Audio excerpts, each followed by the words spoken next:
Hello and welcome to the latest Lancashire Evening Post Leaders Lunch event. As anybody who's seen these events before will know, we focus on a range of different subjects, from access to finance to the leisure industry and retail. Today we've got some of the finest minds in international trade in Lancashire and the Northwest, who's going to talk to us about how we're getting Lancashire and the Northwest selling overseas. So I wonder if I could just start by asking you all to introduce yourself and just say a bit about the company.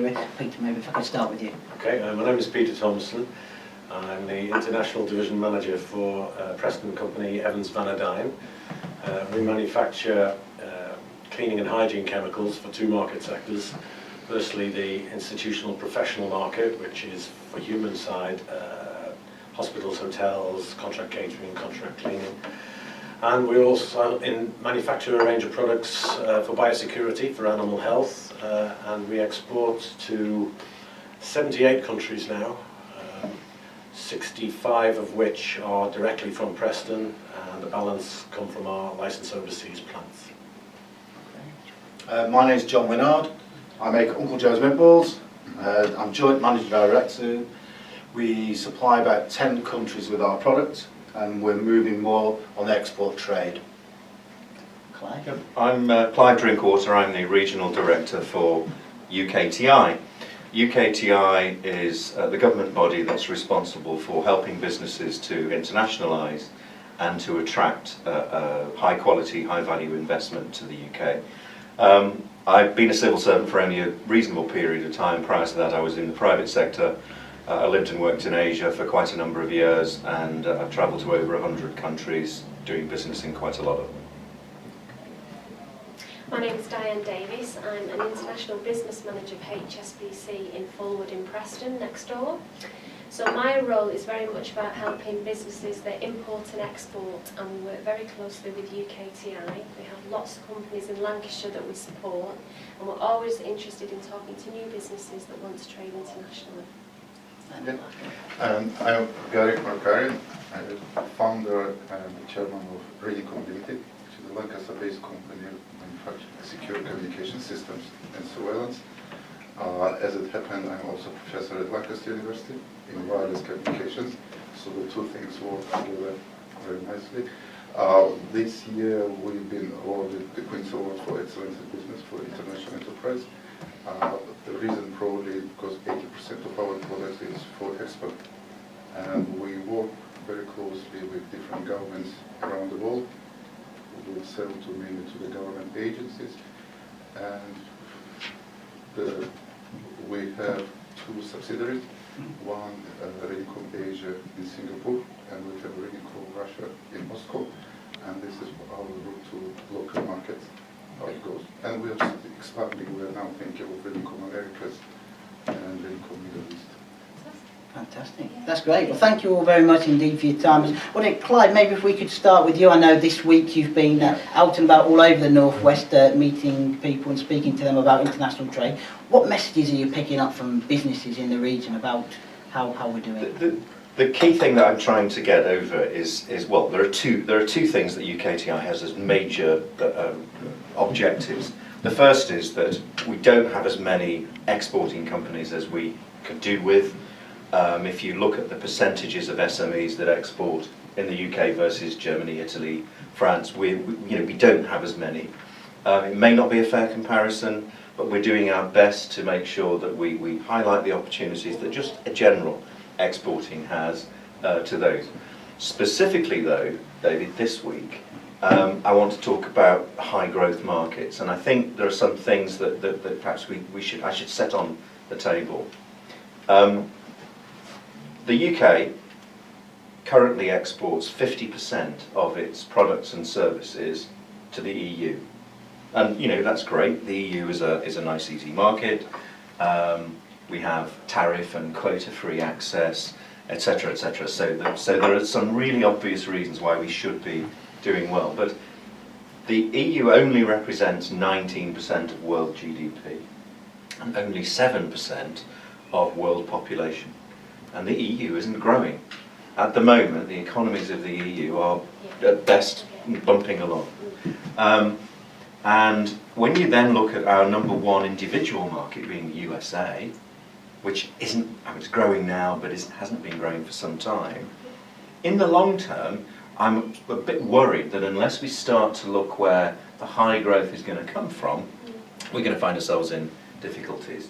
And so, everybody talks about BRIC markets. I mean, it's an acronym we all know, BRIC, Brazil, Russia, India and China.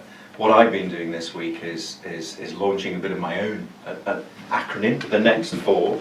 And if you look at GDP by purchasing power parity, the next 4 biggest economies that are growing fast would be my acronym MIST countries. So MIST, and that is Mexico, Indonesia, we're going to talk about Southeast Asia at some stage, South Korea and Turkey.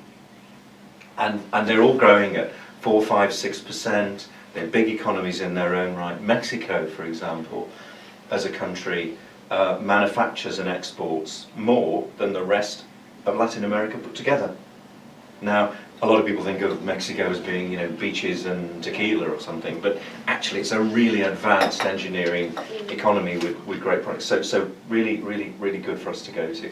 Indonesia, what is it, 240, 250 million people. When I was there in the 90s, it was a country that was, we always used to say it has potential. And I think the biggest fear was that it would always have potential and never realise it. Well, I think the good news is that it's actually realising it now and beginning to see some real results. So Indonesia, a great market of growth. South Korea, we have a real advantage from the recently negotiated EU-South Korea free trade agreement. And that's going to add, you know, 1 or 2 billion, I think, to the amount of exports that we're able to do there. But South Korea in its own right is a fantastic, you know, economy that we should go at. And Turkey, do I need to say more? One of the fastest growing markets right on our doorstep. It's a 4-hour flight from Manchester or Liverpool to get there. So when you add MIST and BRIC together, those 8 countries, what you get is this. You get pretty much half of the world's population. So half of the entire world's population in those 8 countries. So real sort of, you know, strength of numbers. But you get virtually 34% of the world's GDP. You get 34% of the world's GDP. You get nearly 50% of the world's population. And they're all growing fast. China growing at 8+%. India growing at sort of 6, 7%, whatever. Now, you know, I think it's hugely important that we look at those high growth markets and start to try to see more businesses moving there because it's clear that if you want growth, and we all want growth, you have to be there. Now I need to just look at my notes because this is where I start to tell you that there is real scope for improvement.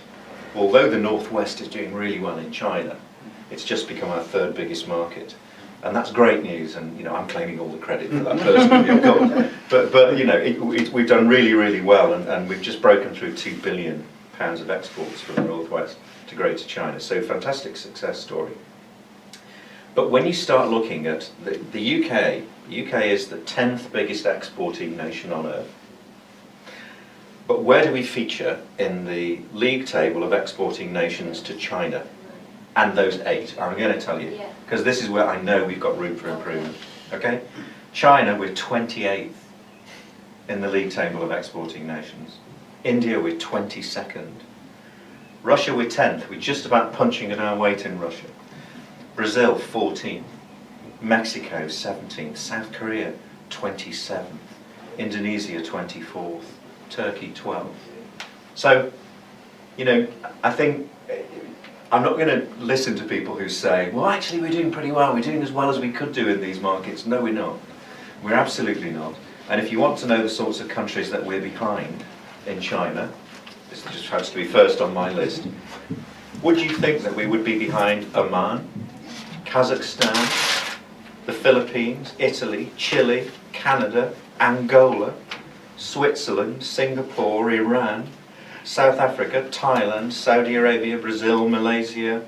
You know, I just don't accept that Britain's export performance to China and others should be below some of those countries that we've talked about. Now, I know there are reasons. You're going to say Angola will be all minerals, won't it? Well, I was going to ask you, Clive, so Yeah. those countries that are doing well, those countries that are doing well in those brick mist markets, Yeah. what is it they're selling that maybe us Brits aren't selling in those markets? Is there anything different than what we produce in the UK, or? I think there's two. I think for me, I don't know. I mean, I'm interested in the guy's reaction. Actually, maybe I shouldn't speak too much. I should listen. But for me, there are two factors. One is that I think in the early days of, if you like, building up of manufacturing capability and capacity within economies, you need machine tools, plant and equipment and things like that. And frankly, Britain doesn't do a good job of that anymore. Yeah. And so you get Italy and Germany that provide that sort of productive capacity and capability. And then I think that you also to sort of fuel that productive capacity, you need resources and minerals and materials. And yes, I mean Angola clearly and Kazakhstan clearly, they would be, because they're selling lots and lots of materials, minerals or whatever. But I don't buy that all those other countries are better placed to do things than ourselves. And one of the key things going forward is that we're going to see a massive increase in the number of spending middle classes around the world. In 10 years' time, there'll be another 750 million people around the world that are spending middle class. And they'll largely be in Asia Pacific, in Africa, in Latin America. And I think the one thing that I would say where we have an advantage is we do produce world-class products and services. The Brits are really admired and liked and respected for what we do and the way we do it. And you know something, when I go abroad, the one thing that they always say to me in Malaysia, Indonesia, I've just been in India, they say, we'd like actually to do more with you Brits, but you know what? We never see them. We don't get enough Brits coming here, we're just not getting on the planes, we're just not making the connections, we're just not getting out there and doing the job. Why do you think that is, Peter? Because you're in that situation where you've got a business that does travel, you do go to these overseas markets, but why do you think companies that aren't exporting or only exporting to Europe don't do that? I think there's still a lot of fear in the exporters' eyes. That looking across the channel, it's a much easier hit than getting on a plane, having a translator, wandering around a very unfamiliar market in very unfamiliar trading circumstances. So there is a fear factor to get over. I take Clive's point, I'm actually quite Europhile. I'm not Eurocentric in our international trade. We have only 20% of our international business is in Europe, the rest of it is in other parts of the world. Chiefly because it's easier. It's actually easier to export to Thailand in many cases than it is to sell something to Germany. We've developed our business in China as we were advised to do. When I went there to give you a very specific incidence of the opportunity I think that Clive's referring to, is 10 years ago, I went to China, we had a little bit of business. People said, animal health products, if you want to hit the market, you have to produce them locally in China. So I spent a lot of time putting up a licensed manufacture unit in Shandong, a lot of trips overseas, a lot of technical expertise, got the plant up and running, products are in the market, everything's going fine. 4 years ago, the Chinese came to us and said, actually, can we have it from the UK as well? So, we're manufacturing it in whatever pack sizes you want in Shandong. And they said, well, yeah, but the market wants the original product. It doesn't actually want the local made version. Yes. And it's a perception of value, and it's a perception of quality. Even though we audit the plant, it's under our control, the market wants an English product. And they know it's going to cost them more, but they will pay that premium. So we are now we shipped last year £1 million worth of one particular disinfectant into China because the local market won't buy it locally. Even though you could make it in China. We are making it. You are making it in China. But there's not a price issue anymore. It's not price. There's a sector there that simply perceives the quality to be better for an identical product. But Do you think we do enough with that brand Britain, if I can call it that? Do you think we do enough to play on that? No, we don't. No. And I think, personally, Land Rover are making a huge mistake putting a plant in China. The reason people in China want Range Rovers and Land Rovers is because it's a Western European car. You're going to build it in China. It's not a Western luxury car anymore. Yeah. So, what's going to happen to them is exactly the same thing that's happened to me. Is you will have the locally made version, but people with the money, people who want the quality, will say, no, I want the original. So there will still be massive exports. You see, my thesis kind of finally finishes on that point, because I think with a lot of the economies we're talking about are now reaching the stage where there are quite a large number of spending middle classes that do want to buy the sorts of products. And actually we start to move then as Britain into territory where we are good. All right, we don't necessarily have materials and we don't get a lot of chemicals that we can sell, and we do. And we're maybe not great at machine tools and that kind of heavy plant and equipment, but we are great at loads of the other things, and we're great at services. I mean, we tend to focus on products, but Britain leads the way in many services, and we have to make sure we're talking about that, not just financial services, of course. We're talking about architects. We're talking about creative, media, digital. Britain has a fantastic reputation, and I think we're now moving to a stage where that will be valued and wanted by the emerging high growth markets. And I think now is the time for us to start really banging the drum, get people interested, because I think now's the time to exploit the potential there, where I think we could have accepted in the past a bit of a reason for not doing it. But now I think we have to. What about you, Gary? What do you think? It's what you're saying. It's exactly what I wanted to mention. We sell our products to China, and it's a wireless communication system.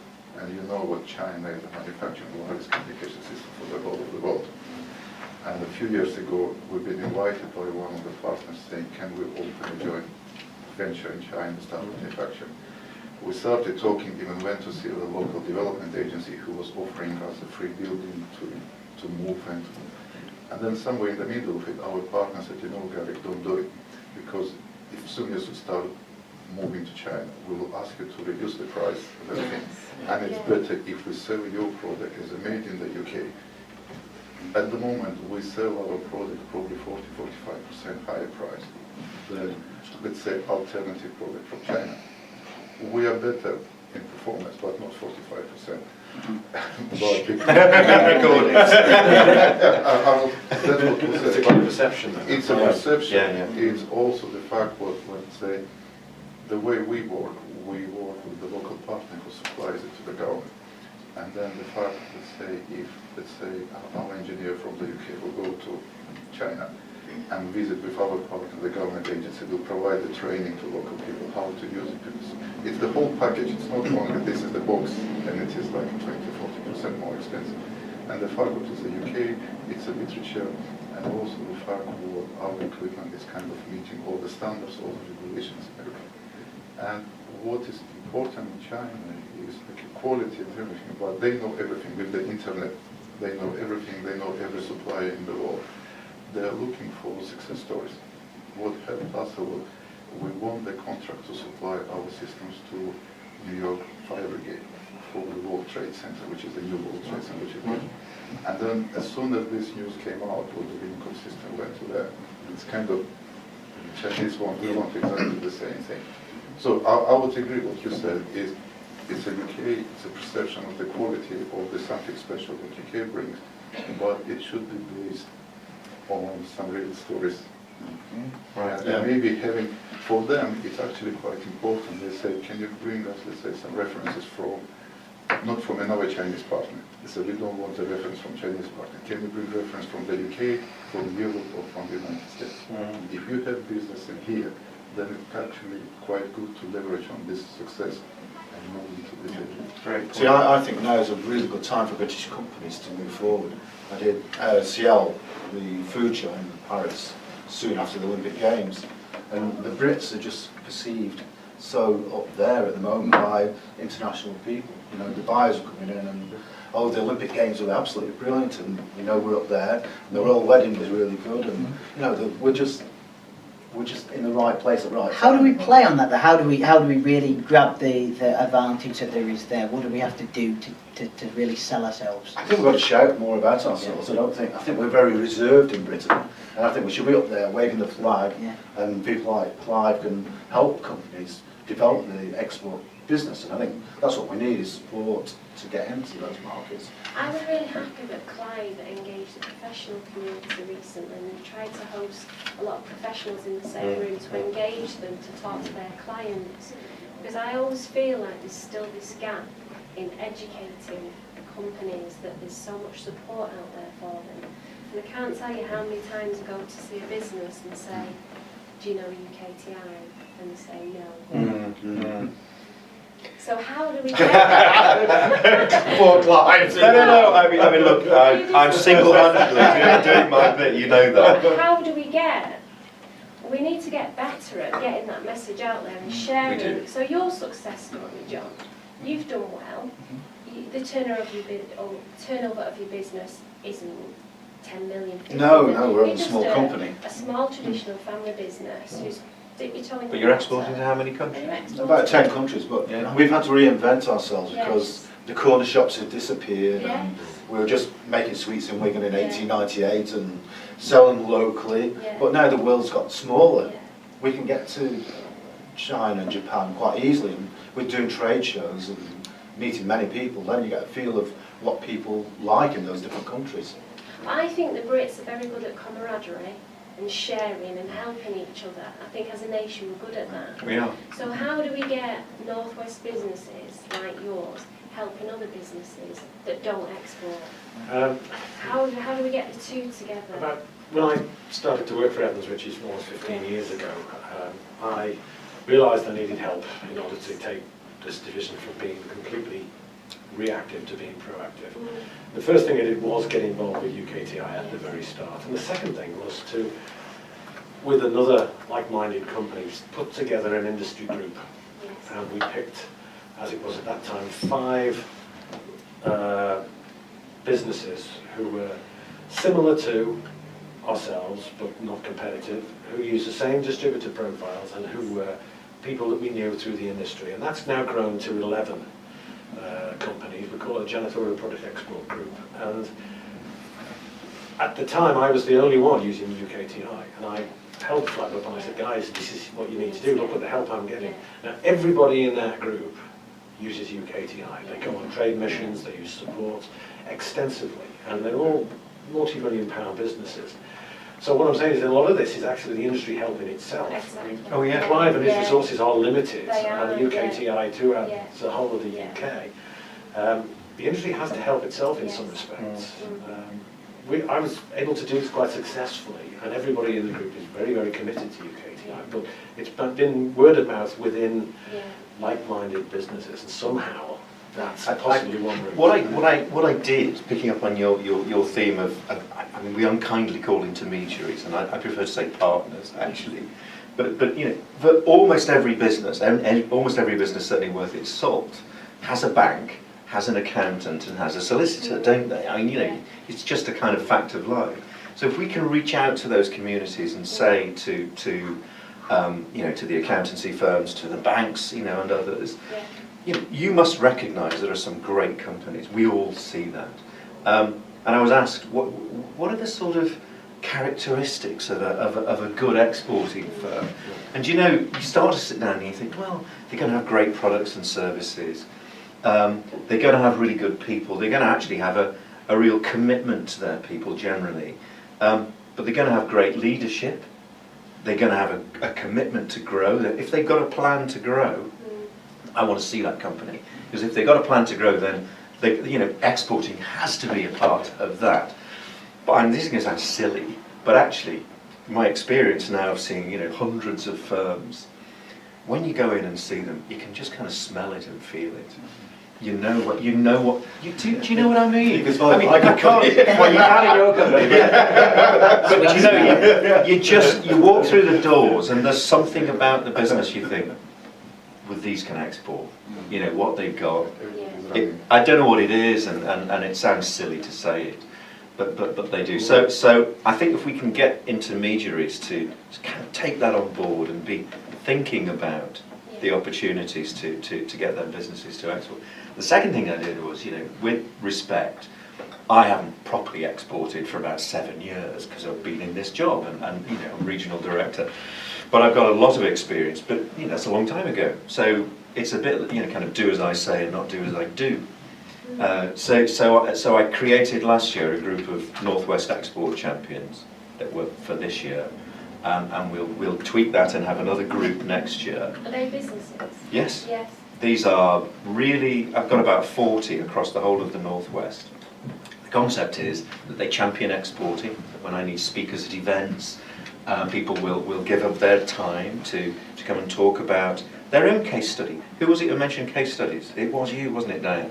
Because I think that's really critical. Every presentation we've ever done at the bank, the most interesting bit of the presentation is the company that's actually been there and done it. Yeah. Not UKTI and not the banker, the actual Yeah. business. Well, I've been at things with you, Peter, where we've done a Southeast Asian breakfast, and the highlight is you. When you stand up and you talk about it, apart from Diane's grace and all that sort of, but actually it is, and I think that's important. And secondly, the ability to, not in a great, mentoring is a oft overused word, isn't it? Actually, so mentoring is difficult in the real sense, but just the concept that you've got somebody that you can talk to when you meet them, they're going to, they might be on the end of the phone and just say, look, I was thinking of going to Kazakhstan. Have you ever been? What's it like? Kazakhstan, because these guys are buying everything. And when we were in Astana, in the capital, there was a big delegation from Germany, and apparently it was the regional delegation from Westphalia, and about 40 people, all the regional businesses purely from this region, and was kind of projecting this region to Kazakhstan as the technology and everything. We are part of the KTI, and we are going to quite a few missions. Last time I went again in December to Singapore with the KTI, which was great because you bring this group, which just like was headed by the minister, there is a reception and the ambassador's residence and so on. It's you invite your customers and they kind of think what you are important to. But okay, there was about 20-25 businesses from all over the UK. I was the only from so-called digital communication. But quite a few local people were coming to me and saying, oh, do you know about this, do you know about this? And to be honest, I have no idea. If somebody asking me, they say, do you know a company in the UK who manufactures chemicals? I just simply say, no, sorry, I don't know. But if maybe it would be not a bad idea to create some sort of network of companies, or not necessarily physically, at least maybe like a website or whatsoever. So basically, anybody who goes on such a mission, just say, look guys, I've been on such a mission, this is a company who is interested in such thing. It will be like an initial contact point. And maybe You do that though via your website, don't you? Yeah. We do, Yeah. and we have, and we do ask the guys in the embassies and high commissions to seek opportunities, and then what I don't think we do well enough is, we've got people, 2,500 people in 200 locations in 100 countries. So it's a great resource for Britain. We have people out there doing the work, and they seek opportunities. So if they're talking at a reception or a meeting or something, they meet somebody who says, I need some digital surveillance equipment or whatever it may be, they will log that as a business opportunity. That comes back into the UK. And we then, if you've signed up for our alert system, you get an alert by email. But that, I think, is about as proactive as we get. Now, I think... Actually, if I may interrupt you, we received from Italy a request from the UKTI. Did you? And we supplied them a system and everything, so... Yes, we do get the work. No, it does work. But it does work. My point is this, though, that... But to be honest, we're so surprised. No, but that's great. I mean, it shows that it can work, and of course if you're not registered, you're not going to get the alert. Well, A, if you're not registered, you're not going to get the alert. But B, I think we can do a bigger job of hunting down the suppliers. So what I think we need to do is to devote some time and effort, not just to assembling the opportunities and then emailing them out to people who have registered, but actually having some people who say, right, there seem to be a lot of opportunities in this sector for this country. We'll scour the UK for the right sort of suppliers and go and hunt them down. So it's kind of just taking it that one step further. We're not doing it at the moment, but hopefully we It's a marketing group really for British companies. Well, it's, But can you imagine getting that call saying, oh, I'm from the UKTI government department, somebody's interested in your product? That'd be amazing, That's without wouldn't doing it? anything. That would be fabulous. Can I ask, to move on to perhaps a slightly different thing, but Dan, maybe if I could ask you, obviously we've discussed a lot of things that businesses need to help them export. Yeah. Obviously finance is one big thing that people need. I know HSBC are obviously very strong on the international trade side of things. I mean, when people come to you, businesses come to you looking for support financially, for example, what can you offer them? What do they need to be able to achieve all the things that they want to achieve? Well, anybody that's looking for finance these days really needs to have a good plan in their own mind as to what they need exactly, and they need to explain to the bank why they need it. We just need to understand their rationale for borrowing money. And any business that's got anything about it, that's got a good management team, would be looking to lend that money. But lots of businesses who export don't necessarily need money. They need help in protecting themselves from not getting paid, so using trade type instruments. So it's all about advice and understanding, well, is it finance or is it protecting yourself from not getting paid? And that's another education that the banks have to play part in. Lots of companies have small orders and they get paid up front, and that works perfectly well in the export market. But once you start dipping your toe in the water and those orders become a lot bigger, and credit-hungry markets like Turkey want credit terms, they need to think about financing that in a different way. And that's where all the banks can play a part in helping small to medium enterprises. Can I say, I mean, I know HSBC's international trade is one of your big things. In terms of the banking sector, is enough being done to, I mean, we've spoken about the real opportunities that there are here. Is there enough being done by these people to assist as part of the that? Export Week, it's recently been launched internally to the staff that we're going to offer more debt to companies that want to export or are already exporting. So there's a bit of competition amongst the banks wanting to help international businesses, but HSBC themselves, what they're looking to do is offer 20% more finance to companies that export or want to export. We won't be beating the price, so we're trying to keep with the never knowing the banks undersold. What do you think about the okay, I think it's surprising the extremely low percentage of our businesses, it's not just SMEs but major businesses that take out export credit insurance. Yes. Obviously they're doing other things to protect themselves and getting paid. And you know about UK Export Finance, which is the new name for the old ECGD. Yeah. Some of us are old enough to remember ECGD the first time round. But do you think not enough businesses actually take out export credit insurance? Do you think that there are other issues that they need to think about? What's your view on that? Well, I think these days lots of companies use invoice finance to finance their exports, and I would say lots of providers, apart from HSBC, offer export finance, and as part of that they will offer credit insurance as well. But what really surprised me recently is, speaking to Steve Cowles, had a customer that was exporting to Cyprus. So obviously what's happening in Cyprus at the moment, they were very concerned about getting paid. And I don't want to say that the bank couldn't help them, but using letters of credit with Cyprus wasn't as secure as maybe it should be. But Steve Cowles was able to support them with credit insurance on the export, so that was a good thing. So there is extra insurance there, but again I think we're back to, do businesses know the tools that are there to support them? Yeah.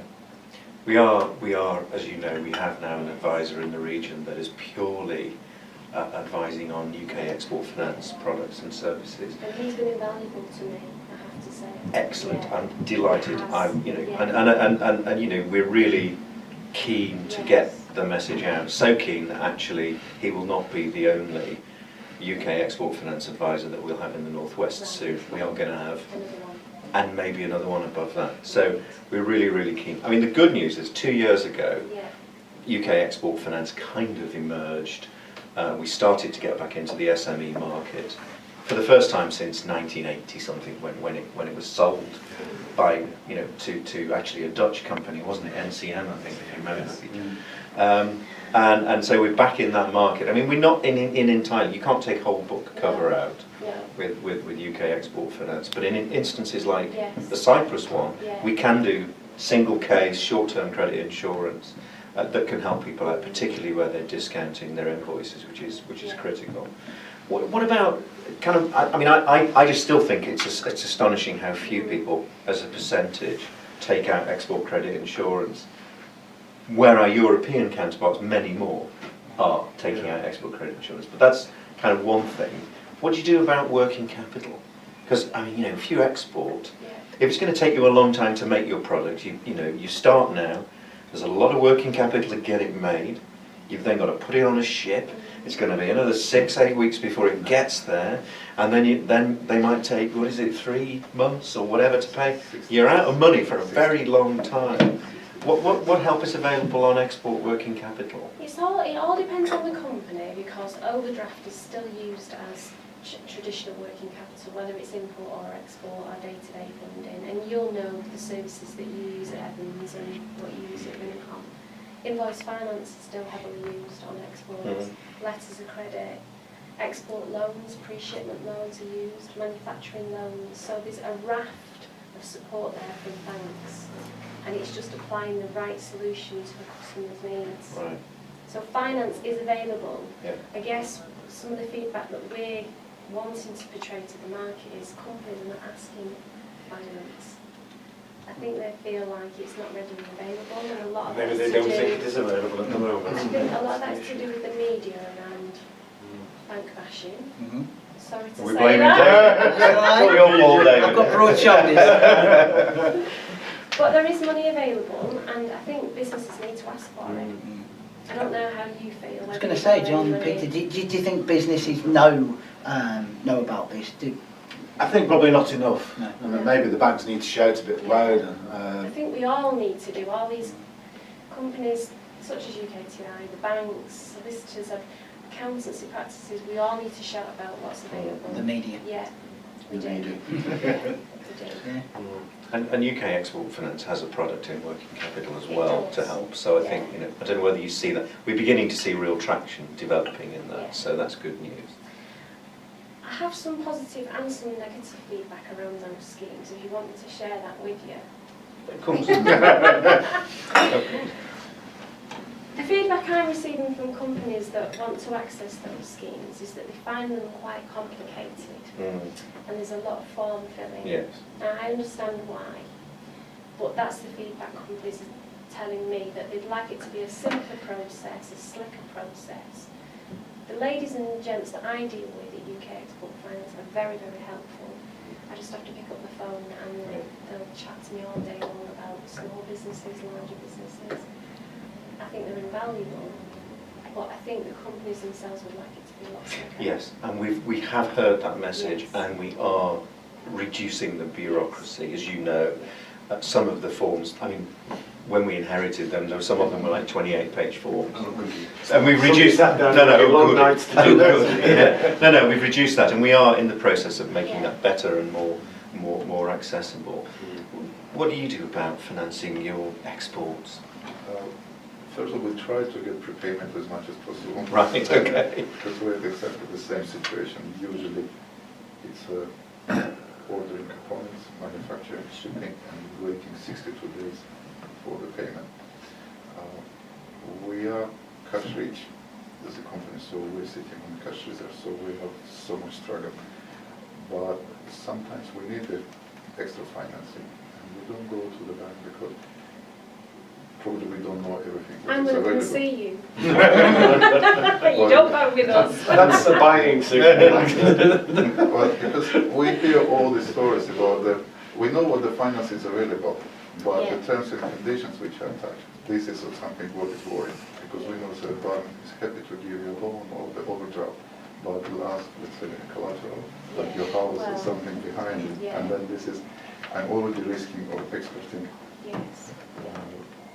So we try to kind of, on a case by case, we don't have it as a the company policy how to do it on a case by case. Is it easy enough, do you think, guys, to get the finances and the support that you need? Is it available enough for you? I think we are quite happy, sorry to say, with our budget, not West.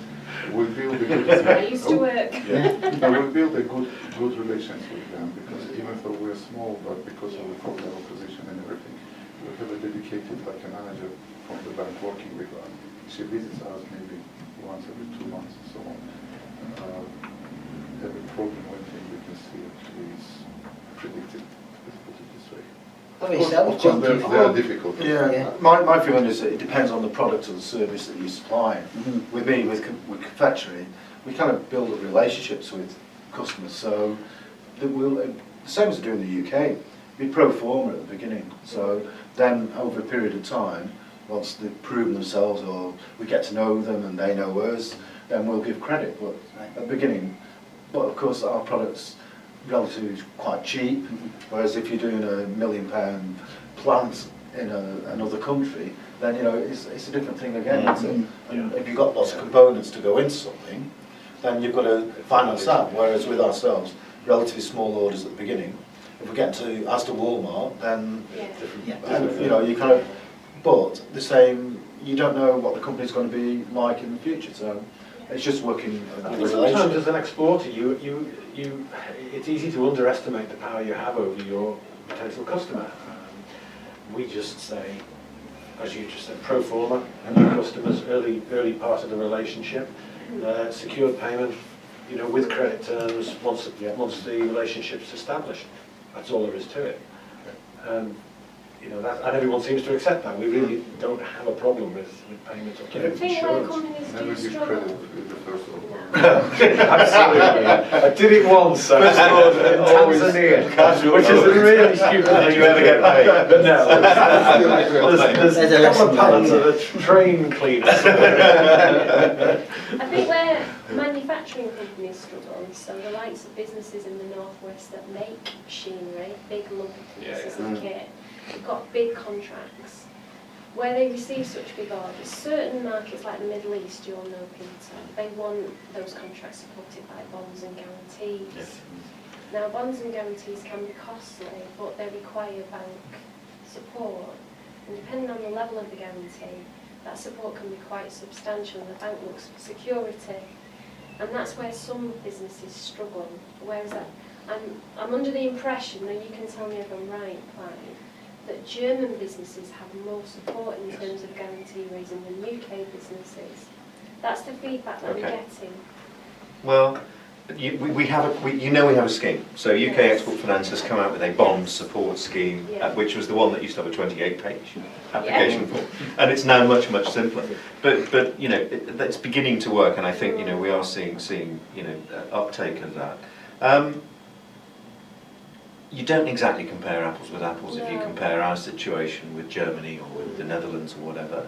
People often say, you know, what we get more support in other countries. Well, often that's because, you know, for example, they have compulsory statutory body chambers of commerce. And so if every company wanted to pay a tax effectively to become a compulsory member of a chamber of commerce, we could do more. I don't think that's in the British kind of culture really, so we tend not to do that.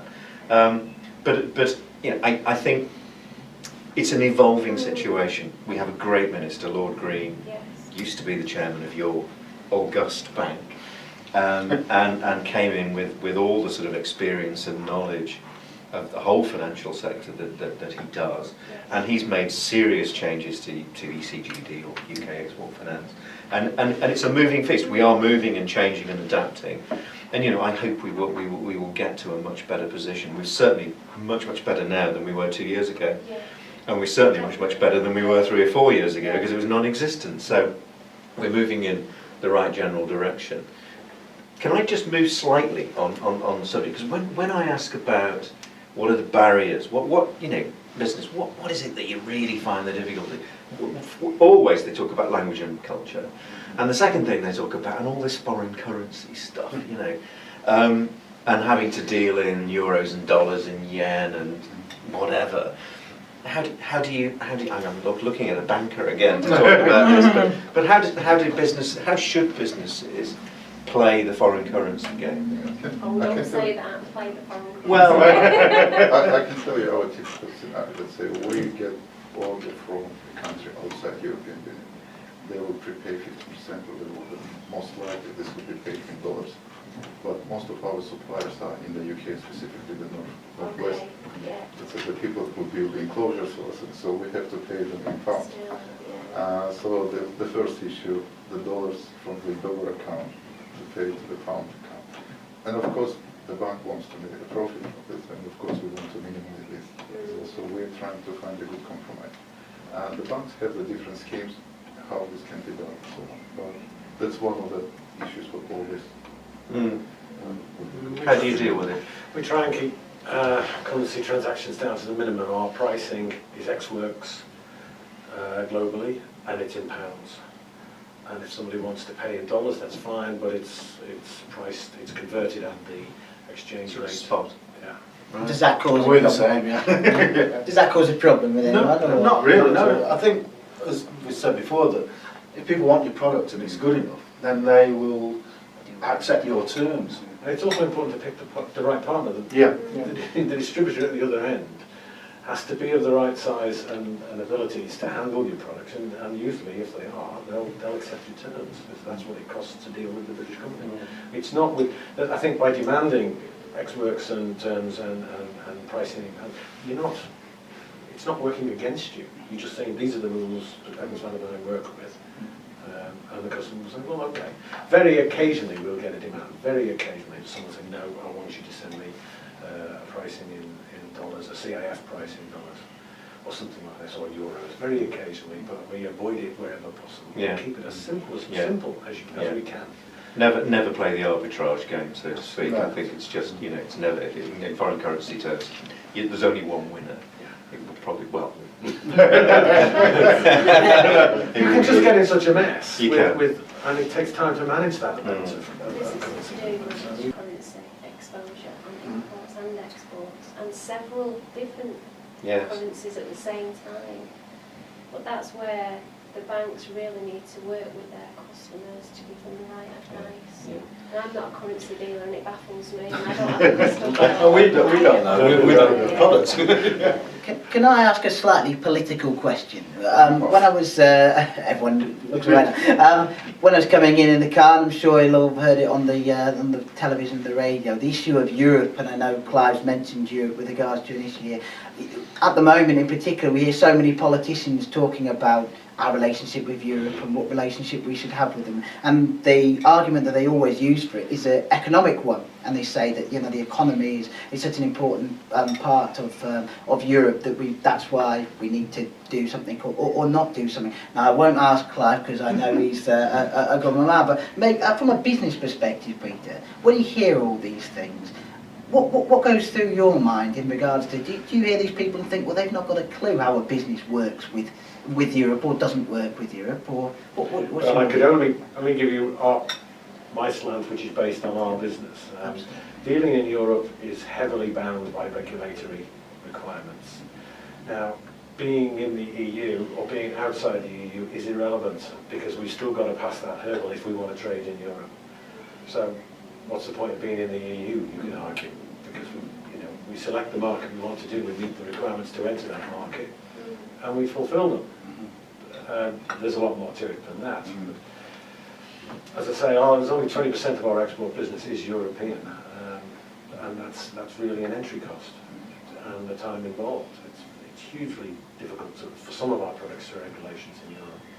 We're bound by several European directives, which are still bound, still born, or just going through the machinations of the European Union regulatory authorities. The biocide directive is a nightmare. How do you keep abreast of any regulation changes? We follow everything to some extent, as the British have always done in Europe. We gold plate stuff. We keep right at the forefront of it, and we do it as we're supposed to do it, in time with whatever's happening. That's got a cost. That's got a huge cost, expense to our business, but we live with that. How about yourself, John? Europe, is it a big market for you? It's or- not a mass. No, the US market is probably our biggest market, but I think all the countries are all different. You know, even though it's all Europe, they're all different. So you just treat them differently. I think the only common interest is really the euros. That's all. So do you think this argument about whether we should be in, whether we should be out, what our relationship, is it a bit of a red herring, or is it not really something? I'm not politically minded, but I would think it's probably taking our minds off other things at the moment. There's no real business argument or economic Not personally to me. argument that you but can see. No. No. He's dying to get you to say something. No, I know, but I'm just really- asking. I'm just asking the question because I hear so many businesses. I hear all these politicians talking about these things, and you wonder what understanding they really have of business. I mean, ultimately, they're largely politicians, aren't they? So, do they understand what being in Europe or not being in Europe, or what it means for a business? I would question whether they do, but that's just me, isn't it? So. We're still always England. We're always England, Yeah. aren't we? I'm not saying Well, I'm leaving Claire out this one. I don't want to get him into I trouble. could contribute some facts, which might be helpful. I mean, I refer you to my earlier comments. That sounds like a politician. Yeah. But my earlier comments about, 50% of our exports go to the other 27 members of the European Union. We do have a single market. We do have quota and tariff-free access, and relatively speaking, simple procedures that self-evidently benefit us. My argument is that I think we need to be less reliant upon the EU. Now, is that an argument for staying in or coming out? I don't know. I mean, it's entirely up to politicians as far as I'm concerned. I very much think that if you focus on free trade, we have a very valuable EU South Korea free trade agreement, which I think is going to add billions to our sales, exports to South Korea. We're negotiating one with Singapore. We're negotiating one with the USA. Now that would be really, That's very interesting. really beneficial because, actually, there are quite a lot of barriers in terms of our sales to the US. Extremely on protectionist. Very protectionist. You may say that, I couldn't possibly comment, but I can say it for you. No, okay. But I think there are lots of barriers, and I think if we, can get together and negotiate a really good free trade agreement, that could be worth billions of pounds. I mean billions to the UK economy, and probably other, economies too. Because I think the more we can focus on the business aspects and making free trade globally accessible markets. The UK, I personally think, benefits hugely from being one of the most open economies in the world. We're a great place to do business, light touch regulation, relatively speaking, lower fiscal burdens, and I think generally I'm really proud of what I think what Britain offers. It offers not just to the British businesses, but offers to businesses that are thinking of locating here. We have it is a great business environment. We are a centre of world-class creativity and innovation. 4 of our universities are in the top 10 universities around the world. 4, little old Britain has, out of the top 10, it's amazing. And we've always been a network of global connections. We are a country there that's always been. Didn't Napoleon call us rather unkindly a nation of shopkeepers? Yeah. But I take it, rather more kindly to say he always recognised that we were global traders and global businessmen, and we always have been, and we benefit hugely from that. So whatever we do, in my opinion, is we just don't cut ourselves off from the world, because we benefit most when we're open and we trade with the whole of the world, and I think that's personally my vision of where we need to go to. I was just wondering if we could finish in a similar way to we started by just going around the table. I'm going to come to Clive last, but just asking each of you if you could just say if there is a business out there who happens to be watching this or reading this and they're thinking about international trade, but they've not quite made that step yet, what kind of things they should think about, what your message would be to them. And Gary, if I could come to you first. I never know whether being first or last in this thing is any good, but I'm going to come to Clive last anyway. I think the first thing that I would say to any business is don't be afraid. Don't be afraid to take your suitcase, take the samples of your product, jump on an airplane and go to as far as you can. That's the first advice. And be confident what you have something willing to offer. My advice would be, following on from Garrett's comments, that you need to dedicate time to export. It's not something you can do overnight. So if you're going to do it properly and be successful, you need to spend that time and invest it in finding out what support's available before you actually step into a market. That would be my advice. John? Oh gosh, I've got so many points. I was going to say, yeah, I know. Just know your customer, know your market, and then give them what they want. Our business is common sense to me. It's just, different rules of engagement, whether it's Asda in the UK, Tesco, or a foreign company that you're going to supply. It's knowing how they work, and trying to give them what they want. Mm-hmm. My comment would be to, again, following on, identify your market opportunities and find the biggest in foreign opportunities. If you look at, for example, Southeast Asia, to be very specific from it, there's a massive opportunity in the food processing industry for British companies at the moment. The middle class in Asia is rising. They're demanding higher food security, and that feeds right down from the farm to the fork. And there's a huge growth in food processing companies right across Southeast Asia at the moment, and they're desperate for support, for knowledge, for technology. We're making capital out of that at the moment, and it's not only us, there's also machine manufacturers, packaging specialists. Anything to do with food processing, in Southeast Asia at the moment is the thing to go for. It's there for the taking. But that's because I've been out there, I've identified the opportunity, and I'm moving on it, and that's what everybody else has to do, is go out and do that. And I'll digress slightly, because I think that's a really important point. I think Cumbria and Lancashire has some of the finest, what I call post-harvest technology businesses around. We're really brilliant at getting that. Did you say from field to plate or something? Farm to fork. I say field to plate, farm to fork. Farm to fork is far better. But whatever. I think that you're right with a growth. I mean, the world population will increase by 1 billion over the next 10 years. Mouths to feed are going to be, it's going to be something we have to focus on, and building up the yield from farm to fork. I can't get out of saying field to plate. Is what I've always said. But I think we've got, and I think there's huge opportunities. Cumbrian, with all the agriculture that we do and the knowledge that we've got here, getting consultancy services into many of the Southeast Asian businesses is a brilliant opportunity. I just wanted to highlight that because I just think that's great, and I like to be positive and optimistic about things. Could I leave you with an acronym? Please do. Because He's very good at it. Well, I think if I were to talk to businesses about why you should export, I would say this. I would say exporting businesses go far, FAR. They become more flexible, they become more agile, and they become more resilient. So the flexibility comes from growing your absorptive capacity, economists call it, but that just means becoming a more intelligent company, a learning company that understands its marketplace and adapts its products and services. Look, we've got John here.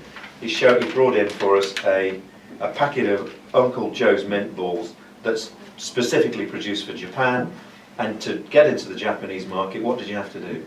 Make them a bit smaller. Make them a bit smaller. But in a sense, that's adapting your products and services for a market. And you learn from that, and you learn how to do it. So businesses become much more flexible. They then do that at speed. They become more agile. They're able to adapt and to change and to build on their experiences. And evidence very clearly shows that businesses that are exporting are far more resilient. The evidence is 12% more likely to survive through difficult times. That's because you're balancing capacity and production, and you're spreading the risk over a number of markets. If you're only exporting to the UK, what do I mean? If you're only selling to the UK, sometimes it feels like an export. But if you're only selling to the UK, and if the UK catches a cold, your company will catch a cold, or worse.